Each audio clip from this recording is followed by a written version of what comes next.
नमस्कार, मैं doctor Meenakshi Verma, MD obstetrics and gynaecology, your friend philosopher and guide. आज एक बहुत महिलाओं की कॉमन समस्या को लेकर मैं आई हूँ।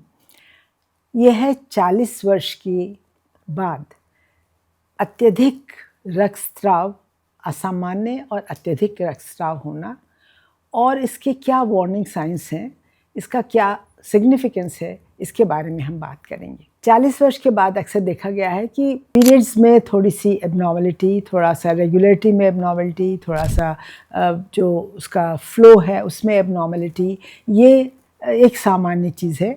और ये एबनॉर्मलिटी जो है वो यूजुअली जो नॉर्मल जब उसको होती है तो उसमें हमेशा डिले हो सकता है, जैसे कि लेट हो सकता है। मान लीजिए पहले हर महीने बिल्कुल एग्जैक्टली 28-30 दिन में आता था, अब वो करीब 40 दिन में आया, 45 दिन में आया, ऐसे लेट हो सकते हैं।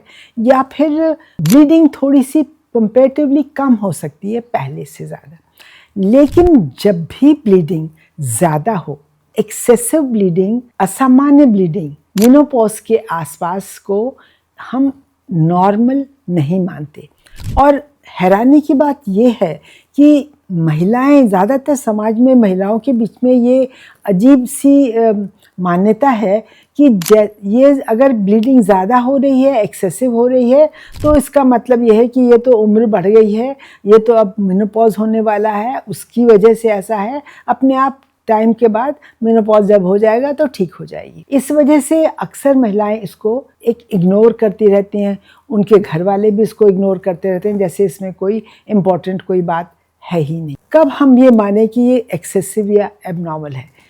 अगर आपको ऐसा लगता है कि एवरी 1 to 2 आवर्स आपको चेंज करना पड़ता है, टेम्पोन या पैड चेंज करना पड़ रहा है, रात में बार बार उठ के चेंज करना पड़ रहा है, या बहुत बड़े बड़े क्लॉट्स निकल रहे हैं, इसका मतलब ये है कि ये एक्सेसिव ब्लीडिंग जो है बहुत ज़्यादा एक्सेसिव है और ये आप बिल्कुल एबनॉर्मल है, आपको इमीडिएटली डॉक्टर से कंसल्ट करना है। या फिर प्रोलॉन्ग ब्लीडिंग है। नॉर्मल ब्लीडिंग जो है वो 7 दिन से ज़्यादा नहीं चलनी चाहिए, यूजुअली 5 दिन तक ख़त्म हो जाती है, पर कभी कभी किसी केस में 6 से 7 दिन भी हो सकती है, लेकिन नॉट बियॉन्ड 7 डेज़। अगर 7 दिन तक एक्सेसिव ब्लीडिंग चले और उसके बाद फिर थोड़ी थोड़ी ब्लीडिंग चलती जा रही है बहुत समय तक, उसको हम बिल्कुल एबनॉर्मल मानते हैं। या मान लीजिए नॉर्मल ब्लीडिंग भी चले और वो चलती चली जाए लंबे समय तक, 10 दिन 12 दिन, तो फिर उसको भी हम एबनॉर्मल मानते हैं। इसका मतलब है कि उसके लिए इन्वेस्टिगेशंस की ज़रूरत है। इसके अलावा कब एबनॉर्मल मानेंगे? इंटरमेंस्ट्रुअल ब्लीडिंग, जैसे 2 साइकिल्स के बीच में कभी भी ब्लीडिंग हो गई जो कि नॉर्मल नहीं है, या इंटरकोर्स के टाइम पे ब्लीडिंग हो गई जो कि हम नॉर्मल नहीं मानते। पोस्ट मेनोपॉजल ब्लीडिंग, अगर एक बार मेनोपॉज हो गया, 12 महीने तक पीरियड नहीं आया, तो हम उसको मेनोपॉज मानते हैं। उसके बाद अगर कभी भी ब्लीडिंग होती है, इसका मतलब है कि ये जो ब्लीडिंग है ये नॉर्मल नहीं है और इसके लिए इन्वेस्टिगेशंस की ज़रूरत है। क्या कारण हो सकते हैं जिनकी वजह से ऐसा होता है? कि पहले हम ये जानेंगे कि इनकी शरीर में कमज़ोरी जो है, ये भी एक बहुत बड़ा वार्निंग साइन हो सकता है, क्योंकि कई दफ़े महिलाओं को कुछ समझ में नहीं आता, लेकिन वो इतनी कमज़ोर हो जाती हैं कि उनके और बहुत थकान, नॉर्मल काम से भी थकान लगती है, उनको सांस फूलने लगती है, उनको पैल्पिटेशन होने लगती है, उनका चेहरा पीला पड़ जाता है। जब ये साइंस आने लगे, इसका मतलब है कि डेफिनेटली जो ब्लीडिंग है वो बहुत ज़्यादा है, चाहे महिला को वो बात समझ में आई है या नहीं आई है। बाकी लोगों को ये बात समझनी चाहिए कि वो she is not actually normal now. अब ये क्या कारण हो सकते हैं जिसकी वजह से ऐसा होता है? एक तो ये है कि कभी कभी हार्मोनल, ज़्यादातर केसेस में हार्मोनल इम्बैलेंस की वजह से ही ऐसा होता है, specially around the time of menopause, 40 के बाद, 45-50, ये टाइम जो है इसमें हार्मोनल इम्बैलेंस बहुत नॉर्मल चीज़ है।